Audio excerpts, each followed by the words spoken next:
김윤경의 생생경제. 안녕하세요. 김윤경입니다. 이명록 KB금융지주 회장이 결국 금융당국을 상대로 냈던 소송을 취하하고 등기 이사직도 사퇴하겠다고 밝혔습니다. 모든 걸 내려놓고자 한다고 했는데요. 5개월을 이어온 KB 사태, 물론 이것만으로 봉합되는 건 아니겠지만 KB금융이 차기 회장을 뽑고 또 정상화의 길을 걷는 데에는 속도가 나지 않을까 싶습니다. 13년 동안 3조 3,400억 원이 투입됐던 전통시장 지원 사업. 이 자금은 줄줄 새나간 것으로 확인이 됐습니다. 이 돈 들여 지은 시설을 사용도 안 하는가 하면은요, 이미 있는 걸 또 짓겠다고 탄해서 전용한 사실도 밝혀졌습니다. 지자체에서 표를 의식하느라 예산을 마구잡이로 신청을 하는 게 관행이었다면은 이걸 중앙정부에서는 강력히 감시를 해야겠죠. 책임은 내려놓은 건가요? 영화 한 편 보기 위해서 봐야만 하는 광고가 하도 많아서요. 서울시내 6개 영화관에서 조사를 했더니 티켓에 표시된 관람 시간보다 평균 11분가량 늦게 영화가 시작된다는 결과가 나왔습니다. 영화관 가면은 마음을 내려놓으시는 편이 좀 더 편할 것 같습니다. 김윤경이 뽑은 오늘의 생생 키워드, 내려놓답니다.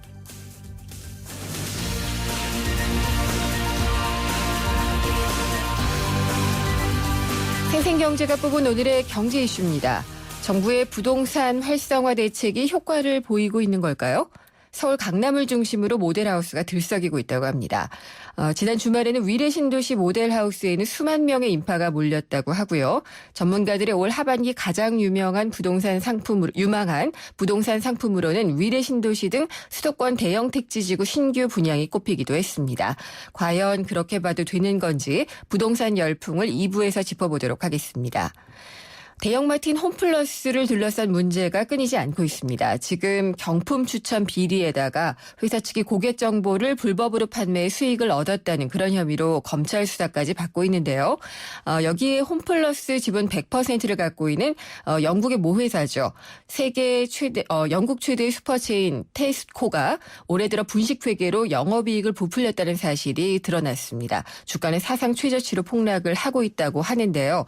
홈플러스 왜 이렇게 문제가 많은 걸까요? 3부에서 자세히 짚어보도록 하겠습니다. 김윤경의 생생경제 1부 시작합니다.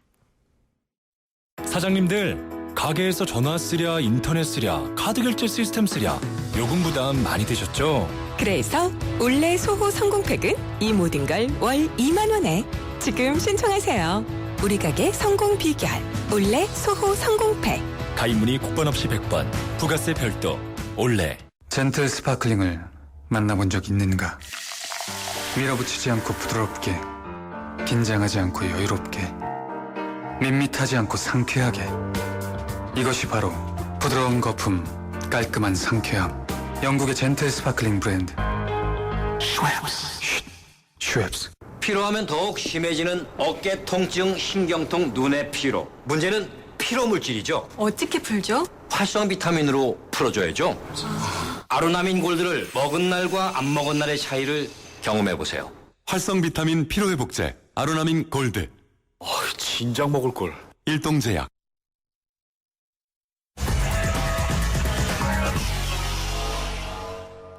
네, 오늘 증시 상황 돌아보겠습니다. IBK 투자증권의 서동필 투자전략팀장입니다. 안녕하십니까? 예, 안녕하세요. 벌써 9월의 마지막 주 월요일 증시네요. 오늘 어땠나요? 네, 오늘 시장은 뭐 좀 분위기가 좀 어수선했다 이렇게 표현할 수 있겠습니다. 네. 코스피 지수 5.04포인트 0.25% 하락해서 2026.60포인트에서 마감을 했고요. 코스닥 지수는 3.89포인트 1.45% 하락해서 569.27포인트에서 마감을 했습니다. 장 초반과 중반 그리고 또 종반이 상당히 많이 엇갈렸는데 시작은 좀 불편하게 시작했습니다. 하지만 장 중반에는 코스피가 플러스권으로 돌아서는데 상당히 양호한 모습이었지만 장 후반 들어가면서 이 화학주와 관련 같은 경기 민감주들이 좀 낙폭이 커지면서 전반적으로 약세에서 마감을 했는데요. 네. 하지만 긍정적이라 볼 수 있는 부분은 장 후반 되면서 외국인 투자들이 거래소에서는 530억 원 정도 매수로 반전하면서 낙폭을 좀 줄여주었다는 점 긍정적으로 하겠습니다. 하지만 반면에 코스닥 같은 경우에는 그동안 상당히 좋은 모양새를 보여주었는데 오늘 좀 상대적으로 장중에 강세를 지키지 못하고 1.5% 가까이 조정을 받았다는 것은 이 중소형주에 대해서는 조금 걱정을 키우는 모습이 아닌가 이렇게 전망할 수 있겠습니다. 네, 오늘 수급 상황은 전체적으로 어땠나요? 수급 상황은 말씀드렸던 것처럼 거래소에서는 외국인들이 530억 원 정도 주식을 사주었는데요. 네. 이거는 뭐 장 후반에 들어서 사주었기 때문에 장 중반의 역할을 하지 못했고요. 반면에 기관 투자들은 전반적으로 한 620억 원 정도 매도 우위를 보였습니다. 이 매도를 이끌었던 주된 주체는 이제 연기금이라고 볼 수 있겠고요. 또 금융 투자, 보험 이런 좀 상대적으로 보험과 연금 같은 장기 투자하는 쪽이다라는 이미지가 강한 이 수급 주체인데 이런 기관들이 좀 매도에 나섰다는 좀 불편하다라고 요약할 수 있겠고요. 코스닥 같은 경우에는 외국인들이 시장 규모에 비해서 많이 팔았습니다. 400억 원 정도 주식을 팔았으니까 네. 코스닥에서는 외국인들의 수급 부담이 지수의 조정을 이끄는 주된 요인이었다라고 평가할 수 있겠습니다. 전체적으로 외국인이 확 변해주지 않는 한은 이런 어수선한 이런 증시 상황은 계속되지 않을까요? 뭐 불가피해 보입니다. 지금 뭐 환율 같은 경우에도 오늘 원달러 환율 상당히 많이 올랐는데요. 네. 지금 뭐 10원 가까이 올라서 1,050원 선을 뭐 넘어섰으니까 이런 환율 측면을 봤을 때는 외국인 투자들이 우리나라 시장에서 주식을 열심히 사주기에는 쉽지 않다. 제가 봤을 때는 외국인과 관련된 수급에 대한 눈높이는 좀 낮추실 필요가 있지 않는가 이렇게 볼 수 있겠습니다. 네. 또 실적 시즌이 다가오게 될 테니까 거기에 대한 우려 뭐 이런 것들도 작용을 하고 있죠. 그 뭐 분명해 보입니다. 삼성전자가 오늘 0.84% 올라서 뭐 119만 5천 원 선에서 마감을 했습니다만 네. 3분기 3분기 실적을 전반적으로 봤을 때에는 지난해 3분기보다 이익이 좀 덜 나올 것 같습니다. 지금 추정치로는 적게는 5%, 많게는 10% 정도 이익이 역성장할 걸로 보여지는데요. 네. 이미 시장에서 알고 있다고는 하지만 어쨌든 지금 시장에 봤을 때는 3분기 이익은 시장에는 좀 많은 부담 요인이다라고 평가할 수밖에 없겠습니다. 네. 그러면은 뭐 나머지 업종이나 종목 중에서 오늘 괜찮았던 그런 것들이 있었나요? 뭐 이렇게 시장에 빠지면 전통적으로 오르는 이 지수방어주라고 하는 이 통신업종들 네. 오늘 상대적으로 뭐 모양새 좋았습니다. SK텔레콤 2.24% 올랐고요. LG U+도 2% 올랐으니까 이 통신업종 그동안에 많이 올라서 부담이다라고는 했지만 뭐 여전히 시장을 이끄는 주체였다라고 볼 수밖에 없겠고요. 네. 또 그동안 많이 올라서 이 비싸다라는 이야기가 나오지만 이 분기말을 맞아서 계속해서 관심을 갖는 업종으로는 뭐 아모레퍼시픽과 같은 이 중국 소비 관련 주에 대한 관심은 여전했다라고 네. 볼 수 있겠습니다. 알겠습니다. 오늘 증시 잘 들었습니다. 감사합니다. 예, 감사합니다. IBK 투자증권의 서동필 투자전략팀장이었습니다.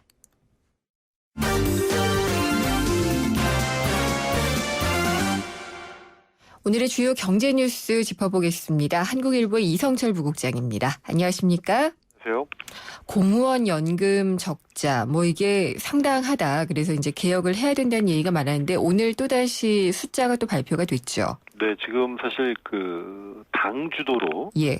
공무원 연금 개혁안이 지난번에 이제 발표가 됐고요. 네. 이거에 대해서 이제 공무원 사회가 굉장히 반발하고 있죠. 그래서 지난번에 있었던 공청회 자체가 이제 무산이 되는 네. 그런 일도 있었는데 그러다 보니까 정부가 이대로 둘 수는 없다라는 쪽으로 이제 계속 쇠머리를 좀 해가고 있는 그런 분위기입니다. 오늘 기획재정부 박문규 차관이 기자들하고 만난 자리에서 올해부터 2018년까지 이 공무원 적자 연금 보전 적자 보전액이 네. 그러니까 쉽게 말해서 세금으로 메워줘야 될 돈이 정부가 내줘야 되는 돈. 그렇습니다. 한 앞으로 5년 동안 18조 원이 넘을 것이다. 맞네요. 네, 올해가 예. 2조 5천억, 내년이 2조 9천억, 후년이 3조 7천억, 그리고 그 다음에 4조 3천, 5조 이렇게 계속 불어나게 된다는 겁니다. 네. 그래서 이거는 중장기적으로 봤을 때 재정 운용을 하는 당국 입장에선 큰 부담이 아닐 수 없기 때문에 빨리 이 개선 방향을 만들어야 된다. 개선 방안이라는 게 결국 더 내고 덜 받는 구조로 바꾸자는 이제 그런 얘기 아니겠습니까? 그렇겠죠. 예. 근데 이게 이제 지금 당장 이제 공무원 사회에서는 지금 받고 있는 어떻게 보면은 기득권을 뺏는 거니까요. 네. 이런 거를 사실 순순히 뭐 받아들이기는 어려울 것이고, 다만 이게 이제 다른 거하고는 다르게, 예. 다른 제도와는 다르게 이제 국민 세금으로 공무원들 연금의 적자를 메워주는 거다 보니까 사실은 공무원 사회의 반발이 참 이 국민적인 설득력을 얻기는 현실적으로 어려운 측면이 굉장히 있습니다. 네, 오늘 또 이한구 의원이 네. 이 공무원연금 개혁을 올해 못하면 네. 2022년까지 못한다 이렇게 또 못 박았더라고요. 예, 그러니까 이게 사실은 근데 이제 그렇다 하더라도 네. 우리나라 공무원이 한두 분도 아니고 수십만 명이 있는데 그분들의 이제 어떻게 보면은 노후 자산, 네. 노후 생계 수단을 보는 거기 때문에 사실은 감정적으로 그냥 뭐 몰아쳐서 할 문제는 예. 분명히 아닌 것 그렇죠. 같고요. 그분들 얘기도 충분히 들어야 되는데 네. 다만 큰 틀에서는 어쨌든 지금의 공무원 연금이 다른 특수직業연금도 마찬가지입니다만은 국민연금보다 상당히 혜택을 받는 쪽으로 되어 있고 네. 그리고 그 혜택이라는 게 결국 국민 호주머니에서 나오는 거기 때문에 이것을 바꿔야 된다라는 큰 대명제 자체는 흔들릴 수 없지 않는가. 그리고 이게 계속 해마다 한다 그러다가 또 무산되고 한다 그러다 무산되고 뭐 이런 전철을 밟아왔는데 어떤 형태로든 이번에는 합리적인 안이 좀 만들어야 되지 않나 싶습니다. 네, 일단 토론이라도 좀 이루어졌으면 그렇죠. 좋겠는데요. 예. 예. 또 뭐 방차관이 다른 이야기, 뭐 교육 예산 쪽 얘기한 것도 있는 것 같아요. 지금 한간에 이제 초등 돌봄 교실이라는 거하고 네. 5살까지 무상 보육하는 누리과정 이런 것들이 있지 않습니까? 국가 보육 사업들인데요. 이것이 이제 뭐 없어진다. 뭐 이제 이런 소문들이 정부가 예산을 다 깎았다 이렇게 지금 뭐 소문이 나 있는데 이제 그게 사실이 아니라고 얘기를 했습니다. 그러니까 이게 지자체가 자꾸 이제 국가 사업을 해달라. 지방 예산으로 하지 않고 국가 예산으로 해달라고 이제 요구를 해왔던 건데 네. 정부는 그거는 그럴 수 없다. 지방 예산으로 교부금으로 해결하라는 거를 다시 한번 그런 입장을 밝힌 거지 예산을 깎거나 뭐 사업 자체를 무력화하거나 하는 건 절대 아니다. 그러니까 이거는 지방 예산으로 계속 수행이 될 것이다라는 점도 강조를 했습니다. 알겠습니다. 그리고 또 이제 계속 노인들은 향후에 쓸 돈 중에서 진료비 병원에 갖다 주는 돈이 굉장히 부담이 많이 되잖아요. 네. 근데 이 노인 한 사람당 진료비도 점점 늘어나고 있는 추세라고요.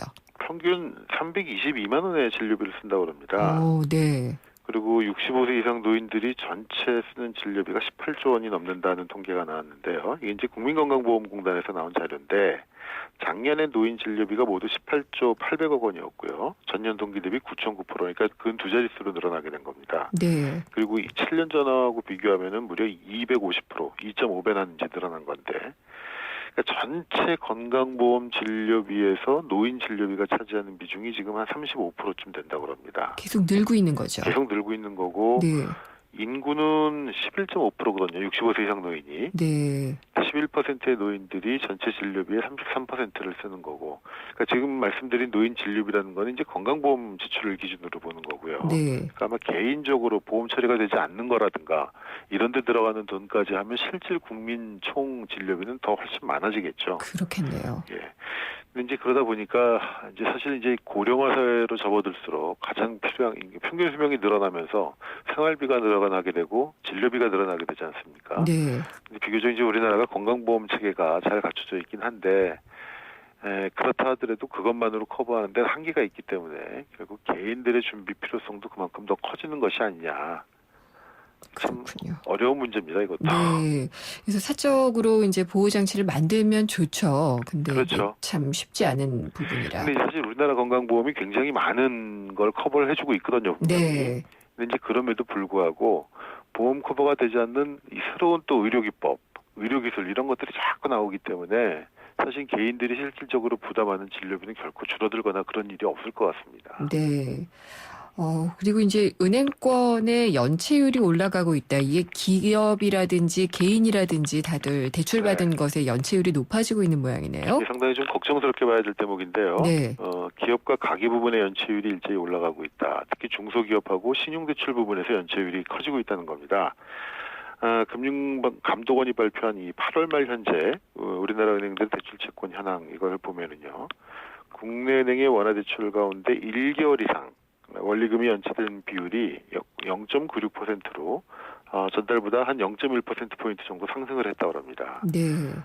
그 중에서도 기업 대출 연체율이 1.16을 기록하고 있고요. 가계 대출은 0.71. 그러니까 기업이 더 높은데 기업 중에서도 대기업보다는 중소기업 대출이 압도적으로 높고 개인들 같은 경우도 주택담보대출은 뭐 별 연체가 없는데 네. 신용대출 쪽에서 연체가 늘고 있다는 건데 지금 바야흐로 어쨌든 정부에서는 자꾸 빚을 내라 하는 그런 분위기 아닙니까 사실. 그렇죠. 금리를 낮추고 여러 가지 대출 규제를 풀고 이런 것들이 기본적으로 이제 건전성이 동반이 되는 상태라면 뭐 큰 문제가 없겠습니다만 결국 이런 식으로 대출이 늘어나게 되면 반드시 연체율도 올라가게 돼 있습니다. 네. 왜냐하면 그동안 이 대출 혜택을 못 받던 분들이 새로 대출권 안으로 편입된 거기 때문에 결국 이거는 금융기관의 건전성 문제이기도 하고 또 개인들의 건전성 문제이기도 하고 그러니까 대출을 늘리되 항상 이 건전성을 관리하는 그런 것들이 꼭 필요한데 지금은 약간 좀 이렇게 분위기로 휩쓸려가는 그런 네. 듯한 분위기인 것 같아서 상당히 좀 걱정스러운 부분도 있습니다. 이게 이제 부동산을 사라고 집을 네. 사라고 대출도 많이 내라고 규제를 완화를 했고 네. 또 말씀하신 대로 기준금리를 낮추는 것도 그것으로 인한 이제 소비 증가를 염두에 둔 거잖아요. 그렇죠. 근데 이거 두 가지가 결국은 금융 시스템의 부실로 이어질 가능성이 높아진다는 얘기가 되니까. 시스템의 안정 자체를 흔들릴 정도는 아니겠지만 네. 어쨌든 연체율이 올라간다는 거. 그리고 지금 이뤄지고 있는 대출의 상당수가 그냥 그 생활자금 용도 대출이 굉장히 많거든요. 네. 그러니까 이런 것들은 사실은 취약계층이 그러니까 소득이 그만큼 뒷받침되지 않는 상태에서 대출이 늘어나는 거니까 상당히 잠재적인 부실 위험이 되고 있는 건 분명한 사실이겠죠. 네, 조심해서 봐야지 될 대목인 것 같습니다. 네. 예, 오늘 말씀 잘 들었습니다. 감사합니다. 한국일보의 이성철 부국장이었습니다.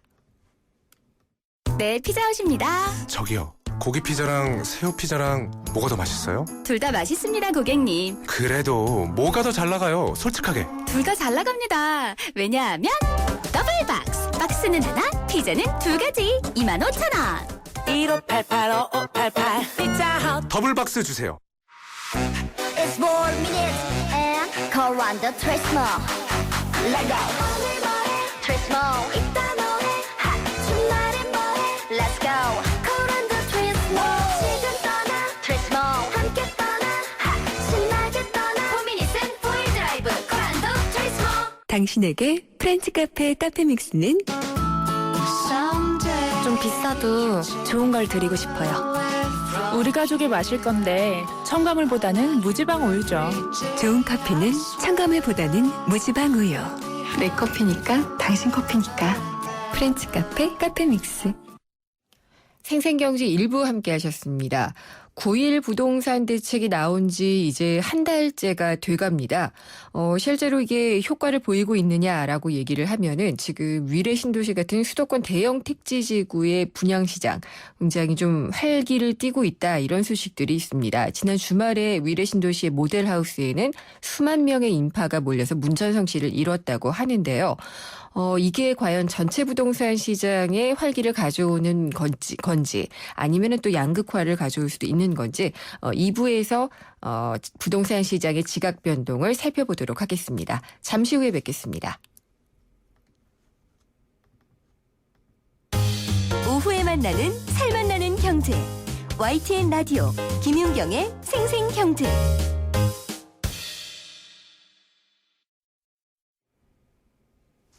네. 어머머, 진짜 경제는 장바구니 안에 있지. 발로 뛰는 생생경제가 찾은 구석구석 경제 현장. 장바구니 생생경제.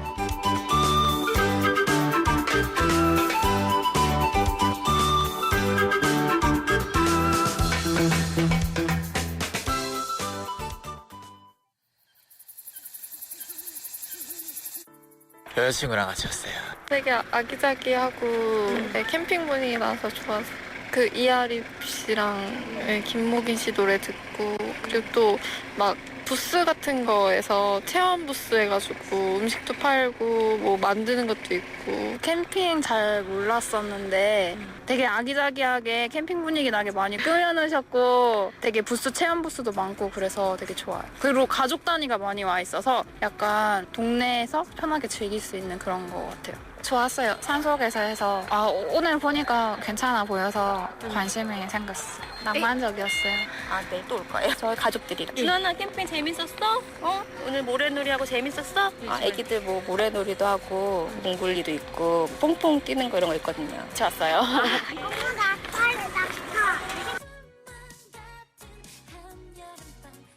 네, 우리 생활 속 경제 현장을 살펴보는 시간입니다. 장바구니 생생경제. 서울시가 26일부터 28일까지 상암동 노을공원에서 이 캠핑 페스티벌을 개최했다고 합니다. 캠핑과 또 문화 행사를 접목해서 노을공원 어라운드 캠핑 페스티벌을 개최를 했는데 이 자리에 박화영 리포터가 다녀왔습니다. 가격도 저렴하고 분위기도 좋고 해서 많이들 즐겼던 것 같네요. 세상의 베이스가 되다 포스코 협찬으로 김은경의 생생경제 2부 시작하겠습니다. 생생경제에는 직접 참여하실 수가 있는데요. YTN 라디오 앱 예스를 통해서 들어오셔도 되고요. 짧은 문자는 50원, 긴 문자는 100원이 부과되는 휴대전화 우물정에 0945번. 트위터는 YTN_이코노미고요. 또 웹사이트와 페이스북 페이지도 있으니까 방문을 해주시면 됩니다. 여러분의 많은 의견 기다리겠습니다. 네, 피자헛입니다. 저기요. 고기 피자랑 새우 피자랑 뭐가 더 맛있어요? 둘 다 맛있습니다, 고객님. 그래도 뭐가 더 잘 나가요? 솔직하게. 둘 다 잘 나갑니다. 왜냐하면 더블 박스. 박스는 하나, 피자는 두 가지. 25,000원. 1588-5588 피자헛. 더블 박스 주세요. 진정한 유러피언 프레스티지라면 V6 6기통 엔진은 기본. 주행의 품격이 남다른 뉴 SM7 노바. 우월하게, 남다르게, better and different. New SM7 Nova. All New 소렌토를 처음 본 순간 당당하다, 강렬하다, 프리미엄하다. 한마디로 존재감 있다. 급이 다른 존재감을 드러내다. All New Sorento. 기아 자동차.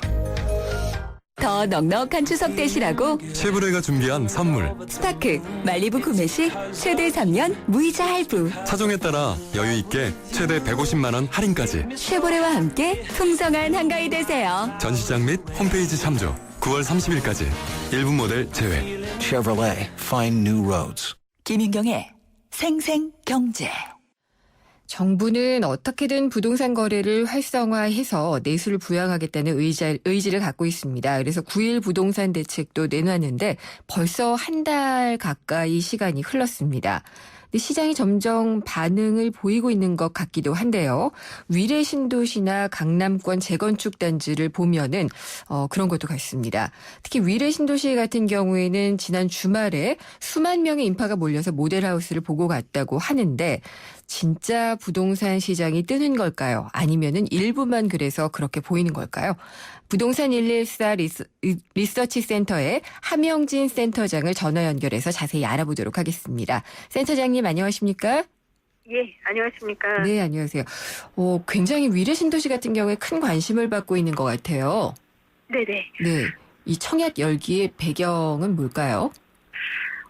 일단 지난주 26일 오픈한 그 위례저희 견본주택에 3일간 그 4만여 명이 몰려서 북새통을 이뤘다고 하는데요. 네.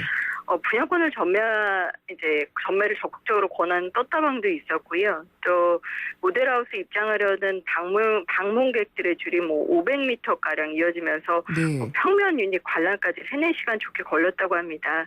이제 아무래도 요즘 가을 분양 성수기 청약할 만한 분양 물량이 좀 많은 편이고요. 네. 그리고 특히 이제 구일 대책에 따라서 위례 신도시 전매 규제가 완화됐습니다. 그러니까 황금성이 높아진 것이죠. 네. 거기에 이제 수도권 청약 1순위 가입자가 내년 3월에 한 700만 명으로 폭발적으로 증가하기 때문에 가점이 높거나 통장 보유 기간이 긴 청약 대기자 같은 경우는 지금 연내 통장 사용을 서두르려는 분위기가 생기면서 미래 신도시에도 방문객이 많이 늘었다고 보여집니다. 이 분양권 전매 제한이 풀린 게 위례 신도시에 한정됐던 건 아니죠?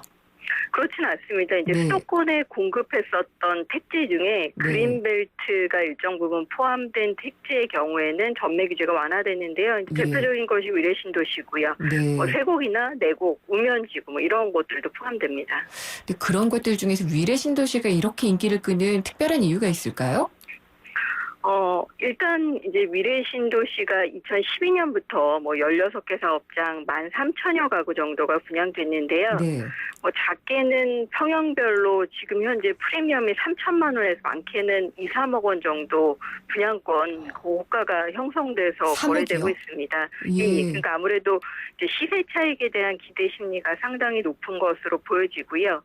정부가 그 택지 공급 촉진법을 폐지해서 앞으로 대량의 외곽의 이기신도시 공급을 줄이기로 했어요. 그러니까 상대적으로 지금 남아있는 강남권에 인접해 있는 시세 차익이 남을 수 있는 이런 유망택지의 소유자의 관심이나 쏠림 현상이 집중되면서 사실은 지금 현재 뭐 3개 사업장, 4개 사업장 남은 분양 사업장에도 관심이 쏠리는 것이라고 봐야 되고요. 아무래도 가점이 높거나 통장 보유 기간이 긴 대기 청약자 같은 경우는 내년에는 1순위자가 굉장히 많아지기 때문에 상대적으로 경쟁이 치열하지 않은 연내 이런 좋은 물량의 청약하려는 수요가 몰리는 것으로 보여집니다. 네, 뭐 위례가 뭐 위치도 좋죠. 강남하고 인접해 있고요. 그렇습니다. 이제 송파 그리고 성남 그리고 하남 이제 땅이 이제 섞여 있긴 한데요. 강남과 연접해 있는 신도시 중에서는 판교 버금가는 신도시로 꼽히고 있습니다. 그렇군요. 센터장님도 주말에 혹시 가보셨어요? 저는 일단 보도를 통해서 보고요. 상대적으로 직접 현장에 가보진 못했는데 굉장히 많은 사람 몰렸다고 합니다. 이게 불법인데도 떴다 그러면은 또 이게 잘 되는 걸로 많이 인식이 되잖아요. 실제로 분위기는 많이 좀 붐업이 된 모양이네요. 그렇습니다. 뭐 아까도 이제 그 실제 프리미엄 얼마나 붙었는지 말씀을 드렸는데요. 일례로 이제 작년 6월 위례 신도시 A 2-5 블록에 분양했었던 뭐 레미안 아파트 같은 경우는 이제 24가구 정도 테라스 하우스가 있는데요. 요 단지 같은 경우 분양권 프리미엄이 2억에서 3억 원 정도 한다고 하고요. 그렇군요. 그리고 이제 하남권역에 있는 신한 인스빌 아스트로나 뭐 위례 엠코타운 센트럴 같은 일부 블록은 작게는 2천만 원에서 5천만 원 사이의 프리미엄을 보여주고 있는데요. 불대책 때문에 이제 공공분양 전매 제한이 최대 위례 신도시 같은 경우는 8년에서 6년 정도로 줄어들었습니다. 당연히 뭐 황금성은 높아지고요. 뭐 택지 공급 그 촉진법 폐지로 희소성이 좀 부각되는 면도 있기 때문에 선호가 높은데 특히 85제곱미터를 초과하는 중대형의 경우에는 뭐 입주 후에 바로 팔 수도 있기 때문에 이런 물량의 수요자의 선호가 쏠리는 것이라고 봐야 됩니다. 근데 이게 분양권이 팔리는 것이지 또 이게 실제 거래로 이어질지 여기에 대해서는 또 의문을 가질 수가 있잖아요. 어떨까요? 그렇습니다. 일단 이제 기존 분양권들의 웃돈 수준이 높다 보니까 실거래가 많기보다는 이제 연내 공급할 입지 좋은 분양 물량에 일단 청약을 넣어보고 떨어지면 분양권 매입을 검토해도 늦지 않다는 생각이 상대적으로 많습니다. 그렇기 때문에 이제 묻지마 투자는 조심하실 필요가 있고요. 또 이제 위례 신도시는 전매 제한이 뭐 상대적으로 규제가 완화됐다고 하더라도 좀 긴 편이죠. 그래서 합법적 전매 시기 이전에 불법 전매 유혹에 빠지게 되는데요. 이 방법이 이제 공증이나 각서 같은 장치를 하고 전매 제한이 풀리면 나중에 이제 명의 변경해주겠다 이런 방식입니다. 하지만 이제 이 법망에 걸리게 되면 뭐 3년 이하의 징역이나 3천만 원 이하의 벌금형 그리고 이제 계약 취소가 되기 때문에 사실 주의하실 필요가 있겠고요. 또 이제 투기성 떴다방들이 거액의 호가를 얹혀서 되파는 과정에서 이제 호가가 급등하고 또 자칫 상투로 잡힐 수도 있습니다. 그렇기 때문에 실수요자 입장에서라면 이제 올해 남은 신규 분양 물량이 한 4개 사업장 2,900여 가구 되거든요. 그래서 청약 통장이 있다면 청약을 먼저 고려하시는 것이 좋겠고요. 뭐 조바심을 내면서 불법으로 무리하게 매수하는 것은 저는 피해야 된다고 보여집니다. 이 떴다방들도 조심하셔야 될 것 같고요. 이 문자로 지금 문의가 들어왔는데 8472님 위례 신도시에 관심이 있습니다. 주변 시세에 비해서 평당 얼마 정도 분양가가 산정이 될까요? 자격 제한도 궁금합니다라고 하셨네요. 예, 아마 이제 이번 주말에 공급했었던 물량, 그래서 이제 그 조만간 10월 초에 청약에 들어가는 물량 같은 경우는 전용 면적 85제곱미터 초과의 물량입니다. 네. 그렇기 때문에 이제 서울 지역 같은 경우는 청약 통장 1,000만 원 이상 가입자, 수도권의 경우에는 뭐 400만 원 이상 가입자들이 청약을 하실 수 있고요. 주택 청약 동합 저축이나 청약 예금으로 청약하실 수 있는데요. 분양가는 3.3제곱미터당 한 1,800만 원대 수준이라고 1,800만 생각하시면 원. 됩니다. 네, 네네. 그렇군요. 그리고 지금 위례 신도시의 분양권 시장도 그렇지만은 강남 3구요. 정말 강남 서초 송파구의 부동산 시장이 뜨겁다. 이런 기사들 많이 나오고 있어요. 오늘 부동산 114 조사였던 것 같은데 강남권과 비강남권의 가격 차이가 더 벌어지고 있다. 이런 기사도 봤고요. 그렇습니다. 이제 9일 대책을 통해서 발표됐었던 것이 재건축 허용연한 단축 뭐 이런 그렇죠. 것들이었고요. 예. 안전진단 완화도 있었죠. 그래서 사실상 이제 최대 수혜 지역이 뭐 서울 양천구, 노원구 그리고 강남 3개구인데요. 강남 3개구 역시 가격 상승세가 이어지고 있습니다. 특히 이제 90년대 이전에 준공된 아파트 이제 바로 재건축이 가능한 단지의 오름세가 눈에 띄고 있는데요. 네. 9일 대책 발표 이후 한 달 정도 됐죠. 근데 이제 강남 3개구 재건축 아파트가 벌써 한 1.06% 정도 매매 가격이 상승했고요. 네. 올해 초와 비교해 보면 5% 정도 올랐습니다. 작년만 해도 네. 물가 상승률 이하로 움직였었는데 올해는 그 2배 정도 올랐다고 봐야 되겠고요. 네. 그리고 이제 거래량도 강동구, 송파구 뭐 이런 지역은 각각 한 348건, 497건 거래돼서 지난달에 비해서 거래량이 좀 증가했다는 것으로 봐야 될 것 같은데요. 네. 근데 이제 9.1 대책이나 뭐 7.24 대책 이후에 사실 이런 수혜가 강남권에 쏠리면서 호가가 많이 올랐습니다. 네. 그래서 이제 추경 매수세가 예전과 같이 막 그 오른 가격에 응하면서 달라붙진 않고 있거든요. 그래서 오름세는 좀 둔화되는 양상이기 때문에 조금 더 지켜보실 필요는 있을 것 같습니다. 일부에서는 그 집을 내놨던 사람들도요, 자꾸 이렇게 호가가 뛰니까 다시 그걸 걷어들여서 오히려 더 호가가 더 올라가는 그런 얘기도 있다고 하더라고요. 그렇습니다. 사실 지금의 이제 그 어떤 매매 시장의 매매 주체가 매도자와 매수자가 있죠. 네. 근데 뭐 연초에 취득세율 연구이나 거기에 뭐 다주택 중과 폐지, 거기에 8월에는 LTV DTI 같은 예. 완화를 통해서 유동성 공급하다 보니까 대출 여력이 큰 강남 재건축 단지의 경우 매도자들이 가격 상승에 기대 심리가 굉장히 크게 선반영되고 있습니다. 네. 그래서 가격이 오를 걸 기대해서 매물을 걷어들이면서 사실 시장에 급매물이 사라졌는데요. 네. 급매물이 팔리게 되면 아까도 말씀드렸듯이 매수자 입장에서는 호가에 대한 부담감이 생기죠. 그리고 그렇죠. 이제 가격이 연초에 비해 많이 올랐기 때문에 이제 거래 시장에 좀 숨을 고르는 패턴들이 나타나고 있습니다. 그래서 네. 단기적으로 가격이 뭐 조정이 크게 되진 않겠지만 당분간 매도자 매수자의 줄다리기가 있을 수는 있을 것 같습니다. 네. 센터장님 보시기에는요, 이렇게 위례 신도시 분양시장의 열기도 뜨겁고요. 또 강남 3구, 이게 재건축을 호재로 해서 이렇게 많이 좀 뜨거워지고 있는데, 이렇게 되면은 부동산 시장, 정부가 의도한 대로 거래가 좀 활성화가 되고, 시장도 좀 올라가는 건가요? 어떤가요? 일단 이제 가을 이사철 분양 시장이라든지 이제 재고주택 시장 모두 좀 회복 움직임은 뭐 이어질 것으로 기대는 되는데요. 네. 뭐 말씀드렸듯이 2분기에 비해 3분기는 이제 단기적으로 거래량도 늘고 있고 또 이제 9.1 대책 이후에 강남권과 양천구 뭐 이런 일부 지역의 호가가 상승하면서 이제 시가총액도 늘고 특히 이제 분양 시장은 청약 통장 1순위 가입자가 늘면서 청약에 쏠리면서 청약 과열로도 이어질 수 있다고 보여지는데요. 네. 근데 이제 이런 것들이 뭐 중소형에 비해서 대형 평면 이상에서는 사실 가수요가 생길 가능성이 좀 적고요. 그리고 뭐 일부 규제가 완화되거나 수요가 쏠리는 지역에서는 이제 거래가 나아지고 가격이 오르는데 뭐 그렇지 않은 지역이라든지 또는 이제 유동성과 정책에 기대서 상승하는 부동산 투자는 한계가 있을 수 있다고 보여집니다. 그래서 저는 이런 움직임들이 분양시장은 좀 가겠지만 재고주택 시장은 계절적인 비수기에 접어드는 겨울에 다시 좀 주춤해질 수 있다고 보여지고요. 그렇기 때문에 실소유자 입장에서는 좀 철저하게 실소 개념으로 접근하고 이번에 사이클을 오히려 부동산 비중이 너무 많으신 분들, 특히 베이비부머 같은 분들은 비중을 좀 조절할 수 있는 시기로 보시는 것이 좋겠고요. 조절이라 그러면은 매도를 하는 걸 말씀하시나요? 네, 일부 너무 많은 자산 비율이 부동산에 쏠려 있다면 오히려 지금과 같이 거래량이 증가할 때 괜찮은 물량으로 교체하거나 비중을 좀 줄일 수 있는 계기가 될 수도 있겠고요. 그리고 이제 지금의 인구 통계나 산업의 구조 모든 것이 주택 시장에서 가수요나 가격이 단기에 크게 상승하는 것은 전반적으로는 무리가 있다고 보여집니다. 물론 괜찮은 일부 상품이나 유망 물량에는 쏠림 현상이 있을 수 있지만 그거는 일시적인 현상이라고 보여지기 때문에 좀 보수적인 입장을 견지하시는 것이 저는 중요하다고 보여집니다. 네, 신중론으로 결론을 그러면 내도록 하겠습니다. 오늘 말씀 잘 들었습니다. 감사합니다. 예, 고맙습니다. 부동산 114 리서치 센터의 함영진 센터장이었습니다.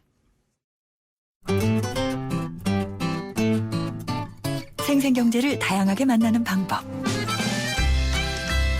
YTN 라디오 앱 예스와 웹사이트 김윤경의 생생경제 또는 트위터 YTN_이코노미로 실시간 듣기와 다시 듣기를 하실 수 있고 방송 내용에 대한 문의와 의견을 주실 수 있습니다.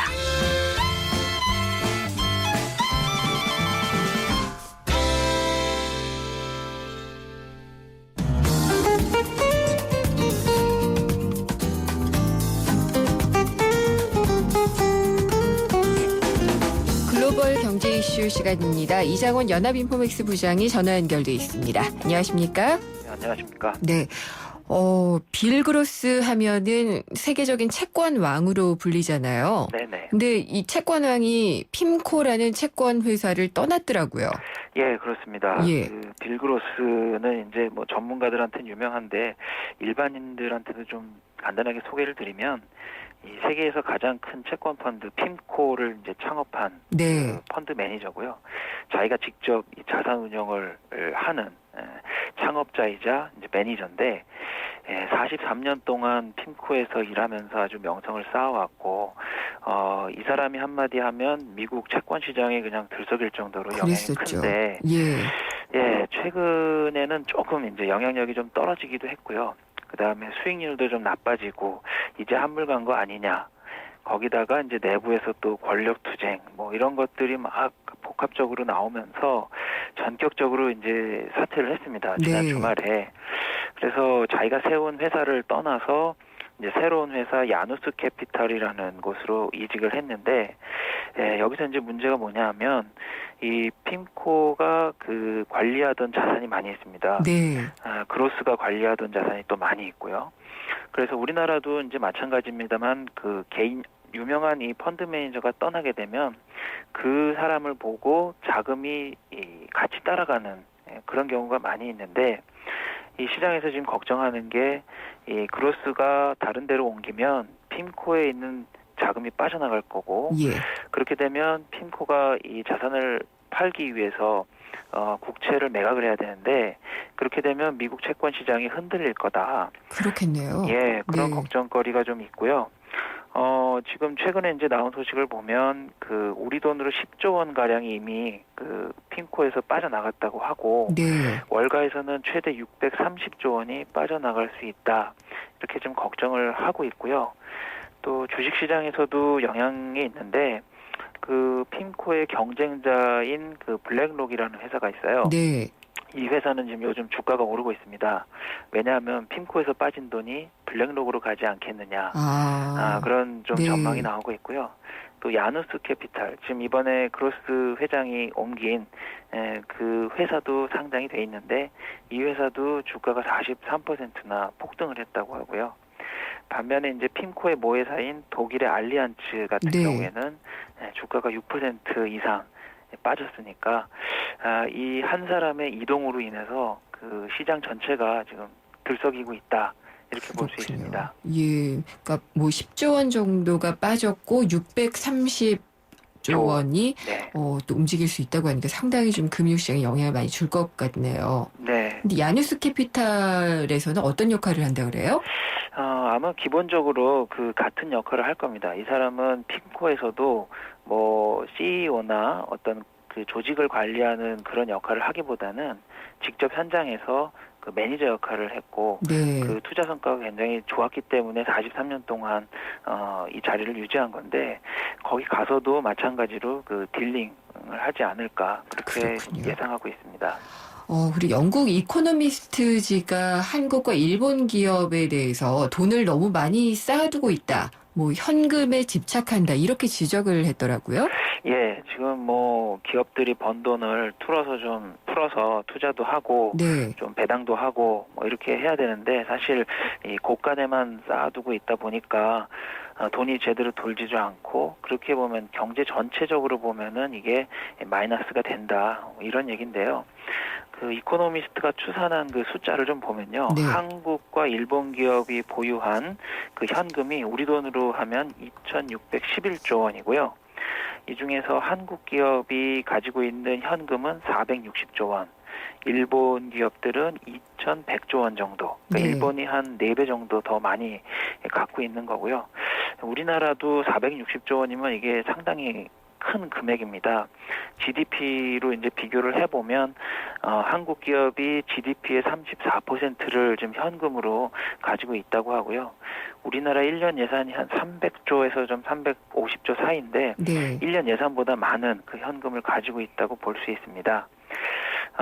그리고 이제 이코노미스트가 뭐 추산한 걸 보면 한국과 일본 기업이 가지고 있는 현금의 절반을 풀면은 전 세계 GDP의 2% 정도를 늘릴 수 있다. 네. 그 정도로 지금 어마어마한 그 현금을 가지고 있다는 건데 그러면 한국과 일본 기업이 왜 이렇게 현금을 많이 가지고 있느냐 그거를 분석해 봤더니 한국 같은 경우에는 그 IMF 트라우마가 좀 있다고 합니다. 네. 그러니까 98년에 외환위기를 겪으면서 그때 현금을 가지고 있지 않고 빚을 내서 경영을 했던 기업들이 대부분 많이 망했죠.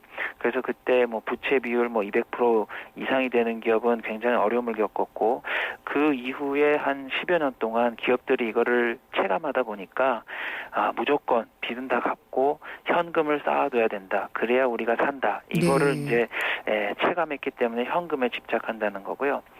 일본 같은 경우에는 잃어버린 20년이라고 해서 지금 1980년도 후반 이후에 계속해서 이 장기 불황을 겪고 있는데 네. 이렇게 되다 보니까 기업들이 투자나 이런 거를 하기보다는 좀 신중하게 네. 그 현금을 쌓아두는 그런 것들이 좀 버릇이 되지 않았나 네. 이렇게 좀 분석을 하고 있습니다. 영국 기업들은 뭐 돈 많이 푸네. 꼭 아시아 기업들에 대해서는 부정적으로 좀 보더라고요.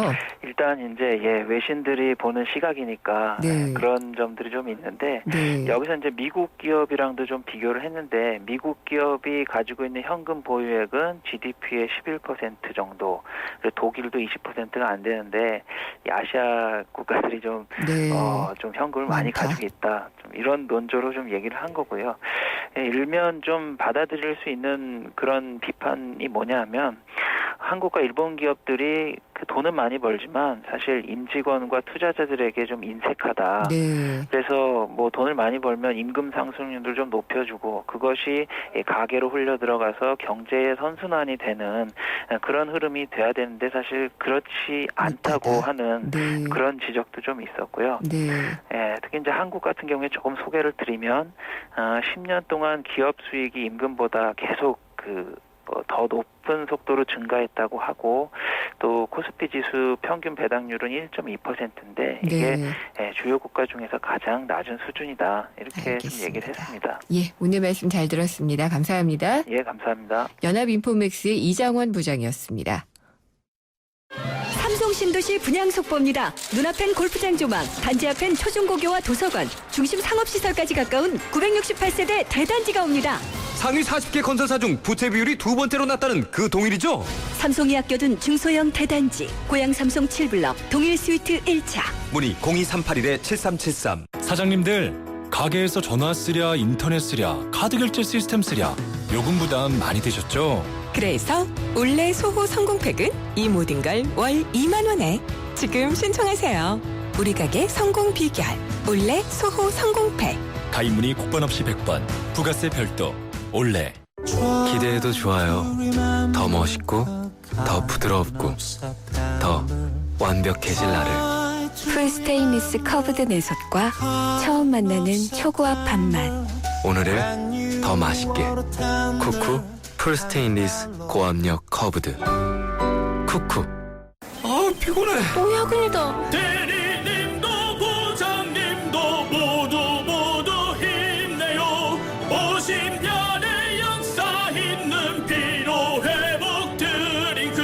50년 역사? 아, 구론산 바몬드. 50년 동안 언제나 피로회복에 구론산 바몬드. 김우빈이 타는 커피 한잔할래요? 가을 타는 당신에게 딱 어울리는 커피를 준비했어요. 맥심 모카 골드. 이 가을 세상 어디에도 없는 맛. 맥심 모카 골드. 이 경품 행사에 당첨되면은 자동차 준다, 가전제품 준다, 뭐 이런 경우에 응모들 하시나요? 혹시나 하는 마음에 응모하실 텐데요. 홈플러스가 이렇게 응모한 고객들의 정보를 보험사에다 돈을 받고 판 혐의로 검찰 조사를 받고 있습니다. 게다가 또 이 경품 당첨은 아는 사람들에게 몰아준 그런 비리가 있다고 하죠. 근데 홈플러스의 문제는 이것뿐만이 아닙니다. 최저임금에 못 미치는 임금을 주고 있고요. 노동계약도 이상합니다. 10분 단위로 쪼개서 한다고 하는데 여기에다가 또 모기업은 분식회계 혐의로 논란이 되고 있습니다. 이 노조 측의 주장에 따르면 이런 것들은 다 홈플러스의 구조적인 문제에서 나온 것이라고 하는데요. 잠시 후 3부에서 문제점을 자세히 짚어보도록 하겠습니다. 내신 뉴스 듣고 3부에서 뵙겠습니다.